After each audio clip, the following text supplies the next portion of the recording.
नमस्कार, बहुत स्वागत आपका। मैं हूं आपके साथ अनुराग सक्सेना। बात 8वें कमीशन की करते हैं। क्या डीए और बेसिक पे जुड़ जाएंगे? ये सवाल सभी के मन में है।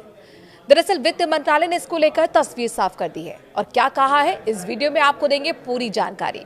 प्रधानमंत्री नरेंद्र मोदी की नेतृत्व वाली केंद्र सरकार 8वें वेतन आयोग को लागू करने के लिए लगातार कदम आगे बढ़ा रही है। इस बीच सरकार ने संसद के शीतकालीन सत्र के दौरान उन सवालों का जवाब देते हुए तस्वीर साफ की, जिसमें कहा जा रहा था कि केंद्र 8वें वेतन आयोग के तहत ही महंगाई भत्ता और महंगाई राहत में बढ़ोतरी नहीं करेगी और इन्हें मूल वेतन में ही मर्ज कर दिया जाएगा।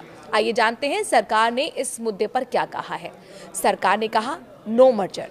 लोकसभा में सोमवार को इस सवाल पर सरकार की ओर से जवाब देते हुए वित्त राज्य मंत्री पंकज चौधरी ने साफ कर दिया है कि केंद्र सरकार के पास 8वें कमीशन के तहत केंद्रीय कर्मियों के महंगाई भत्ते को मूल वेतन के साथ मर्ज करने से संबंधित किसी भी तरह का कोई प्रस्ताव विचाराधीन नहीं है।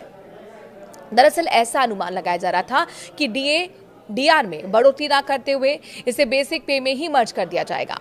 इससे पहले भी सरकार की ओर से सोशल मीडिया प्लेटफॉर्म ट्विटर पर इस तरह के अनुमानों को सिरे से खारिज किया जा चुका था। कब से लागू होगा 8वां वेतन आयोग? एक रिपोर्ट में कहा गया था कि 8वां वेतन आयोग 2026 के आखिरी या फिर 2027 की शुरुआत में लागू हो सकता है। बीते अक्टूबर महीने में 8वें कमीशन लागू करने के लिए सुप्रीम कोर्ट के पूर्व न्यायाधीश रंजना प्रकाश देसाई को अध्यक्ष बनाया गया था। केंद्रीय मंत्री अश्विनी वैष्णव ने भी कहा था कि इसकी सिफारिशें 1 जनवरी 2026 से लागू हो सकती हैं।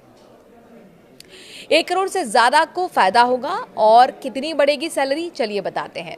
दरअसल 8वें कमीशन लागू होने के बाद देश के करीब 50 लाख से ज्यादा केंद्रीय कर्मचारियों और 69 लाख पेंशनर्स को फायदा होगा। अगर सैलरी में अनुमानित बढ़ोतरी के बारे में रिपोर्ट्स आई, उनकी बात करें, उन पर नजर डालें तो कर्मचारियों की बेसिक सैलरी में 30% से ज्यादा की बढ़ोतरी हो सकती है। नए पे कमीशन के तहत न्यूनतम बेसिक वेतन 18,000 रुपए से बढ़कर लगभग 30,000 रुपए हो सकता है। और अपने दर्शकों को बता दें कि फिटमेंट फैक्टर करीब 1.8 रहने का अनुमान है, जिससे कर्मचारी को 13% का फायदा होगा।